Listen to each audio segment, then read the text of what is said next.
আমাদের সদ্য যুব সভাপতি হয়েছে জেলার আমাদের বিশ্বদেব কর্মকার।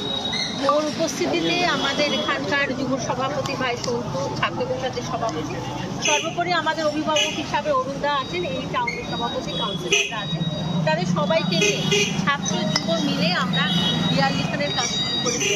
সকালে আজকে ছাত্র পরিষদের পক্ষ থেকে একটা ভালো সভা হয়েছে, আজকে যুব সভাপতির উপস্থিতিতে দেয়াল লেখা এবং সেই সঙ্গে সঙ্গে মানুষের কাছে 21শে জুলাই সম্পর্কে মানুষকে অবগত করে কলকাতায় যাওয়ার জন্য আহ্বান করেন। এই কর্মসূচিগুলো আমাদের আছে। আমরা ভীষণভাবে আপ্লুত, মানুষের সহযোগিতা ছাড়াই আমরা বিশ্বাস রাখি বিগত দিনের থেকে সবচেয়ে বেশি পরিমাণ লোক আজকে এবারে উপস্থিত আছে অভিষেক বন্দ্যোপাধ্যায়ের বক্তব্য শোনার জন্য, দিদির বক্তব্য শোনার জন্য এবং 21শে জুলাই আমাদের কোনো শ্রদ্ধার দিন, স্মরণের দিন, সেই সঙ্গে সঙ্গে প্রতিজ্ঞাবদ্ধের দিন। আমি বিশ্বাস রাখি সমস্ত লাখ লক্ষ তৃণমূল কর্মী অভিষেক বন্দ্যোপাধ্যায়, মমতা ব্যানার্জিকে সামনে রেখে আমরা প্রতিজ্ঞাবদ্ধ হব বিজেপির চক্রান্তকে ধূলিসাৎ করে একদম ধর্ম নিরপেক্ষভাবে